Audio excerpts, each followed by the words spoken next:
The early Christian church, musical thought.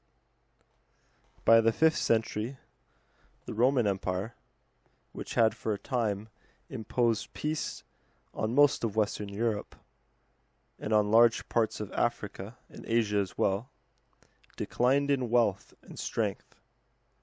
Unable to defend itself against invaders from the north and east, it was too large and weak to continue. The common civilization it had fostered throughout Europe splintered into fragments that would take many centuries to regroup and eventually to emerge as modern nations.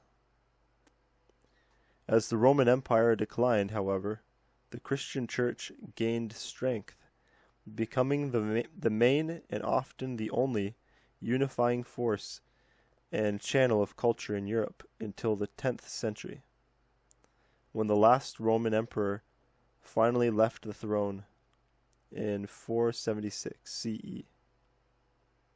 After a terrible century of wars and invasions, the power of the papacy was already established. With the help of the Church Fathers, highly influential Christian writers and scholars who interpreted the Bible and set down some guiding principles, the Church took over Rome's mission of civilizing and unifying the peoples under its sway. Writing in Greek, Clement of Alexandria, Origen, St. Basil and St. John, Chrysostom, or in Latin, St. Ambrose, St. Augustine, and St. Jerome, they saw in music the power to inspire divine thoughts and also to influence, for good or for evil, the character of its listeners. A version of the Greek doctrine of ethos. So yeah, that's similar to the Greek doctrine of ethos. Dangers of music. Philosophers and church leaders of the early Middle Ages disdained the idea that music might be enjoyed solely for its play of sounds, something we now take for granted, without denying that the sound of music could be pleasurable. They held to the Platonic principle that beautiful things exist to remind us of divine and perfect beauty, not to inspire self-centered enjoyment or desire of possession. This view forms the basis for many of the pronouncements against music made by some church fathers, and later by some theologians of the Protestant Reformation. Others, however, not only defend pagan art, literature, and music, but found themselves so deeply affected by them that they actually feared their own pleasure in listening to music. Even in church, St. Augustine expresses this dilemma in a well-known passage from his Confessions. St. Augustine on the pleasures and dangers of music. And it's written, "When I remember the tears I shed at the psalmody of thy church, when I first recovered my faith, and how even now I am moved, not by the singing, but by what is sung. When it is sung with a clear voice and apt melody, I then acknowledge the great usefulness of this custom. Thus I hesitate between dangerous pleasure and approved wholesomeness. Though I am inclined to approve of the use of singing in the church, yet I would not pronounce an irrevocable opinion upon this subject, so that the weaker minds may be stimulated to devout thoughts by the delights of the ear. Yet when I happen to be moved more by the singing than by what is sung, I confess to have sinned grievously. And then I wish I had not heard the singing. See the state I am in. Weep with me and weep for me. You can control your inward feelings to good effect. As for those of you who do not react this way, this is not a concern of yours. But thou, O Lord my God, listen, behold and see I have mercy upon me, and heal me. Thou in whose sight I have become a problem to myself. Wow. And this is my weakness. St. Augustine, Confessions. Confessions about the dangers of music. Wow, okay. Transmission of Greek music theory.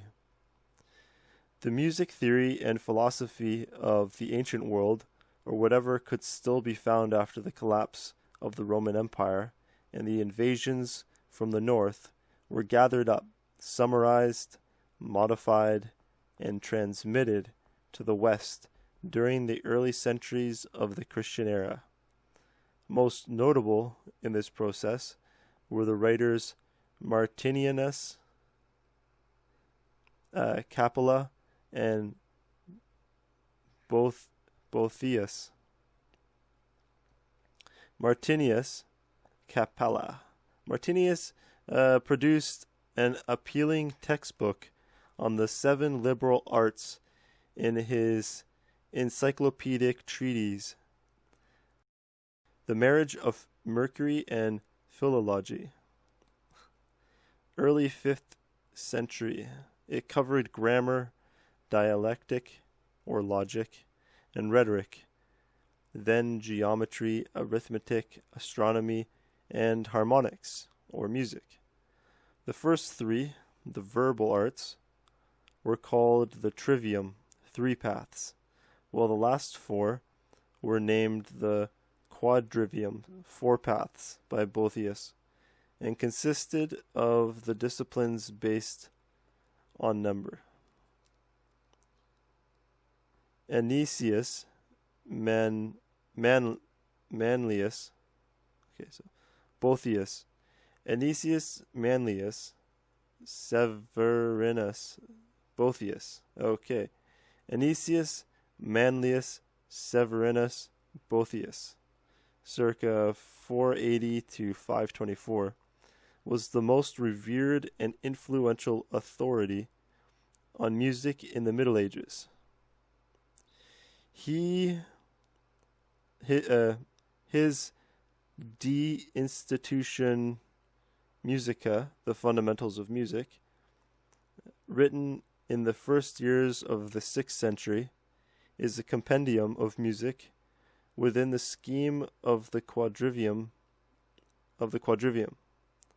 Together with similar texts in geometry, arithmetic, and astronomy,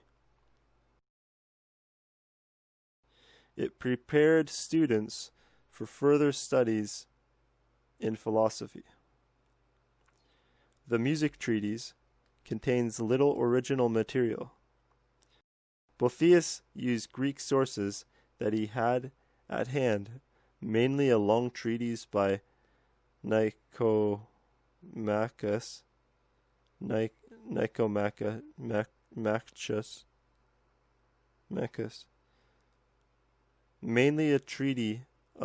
a long treatise by Nicomachus that has not survived, and the first